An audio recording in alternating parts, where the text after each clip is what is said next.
To be or not to be, that is the question. Whether it is nobler in the mind to suffer the slings and arrow of outrageous fortune, or to take arms against the sea of troubles and by opposing end them. दोस्तों, ये सोलोलोकी है Hamlet की और इसको लिखा था William Shakespeare ने। मैं आपको क्यों बता रहा हूँ कि इसके पहले ही लाइन में जो प्रिंस हैमलेट है बोलता है, बहुत ही कंफ्यूजिंग स्टेट में है कि मैं मरूं या जिंदा रहूं, टू लिव और नॉट टू लिव। ये जो क्वेश्चन उसके माइंड में आता है, यही एक एंटीथेसिस का बेस्ट एग्जाम्पल है, ऐसे मैं बोलूंगा।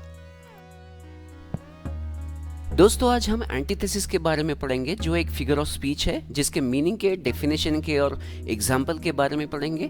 और बहुत सारे एग्जाम्पल्स मैं आपको बताऊंगा, जिसके कारण आपको कोई भी पोएम समझते समय या कोई भी टॉपिक समझते समय जहाँ पे एंटीथेसिस यूज किया है, वो आप उसको इजीली पहचान सकेंगे। So let's go and enjoy the features and the example. Antithesis is a word that borrowed from the Greek language. It means contrast or opposite. Okay, so let us see the definition. Antithesis is a figure of speech that involves a seeming contradiction of ideas, words, clauses or sentences within a balanced grammatical structure. Now what is the meaning? दोस्तों, इसको हम जब समझते हैं तो दो तरीके के आइडिया है। जैसे मैंने बोला है कि worst of times and best of times, या फिर मैंने बोला कि अच्छे दिन बुरे दिन, इन दोनों तरीके के आइडियाज को जब हम एक जगह पे कंपेयर करते हैं या प्लेस करते हैं तो उसको हम बोल सकते हैं एंटीथेसिस।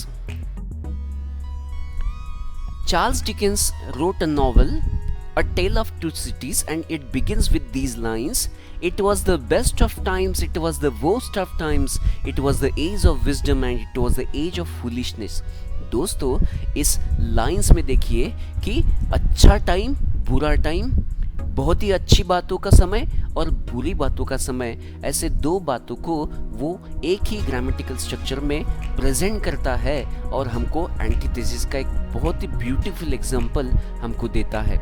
दूसरा एग्जाम्पल है विलियम शेक्सपियर का, जो हैमलेट नाम के प्ले में यूज किया।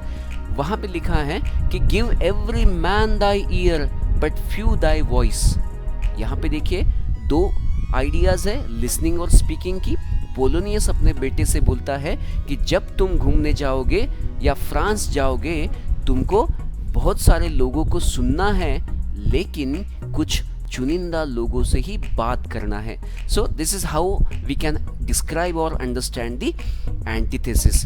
Now there is another example by W.H. Auden.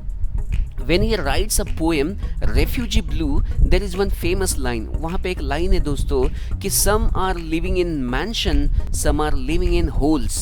मतलब इसको हम सादे शब्द में अगर समझे तो कुछ लोग बहुत ही गरीब है, कुछ लोग बहुत ही श्रीमंत है या रीच है, ऐसे कंपैरिजन, या फिर उनको एक जगह पे जब प्लेस करता है तो एक रीडर को समझते समय दो आइडियाज़ को, दो कंट्रास्टिंग आइडियाज़ को समझने में बहुत ही ईजी होता है। तो इसी को हम एंटीथेसिस बोलेंगे। Thank you.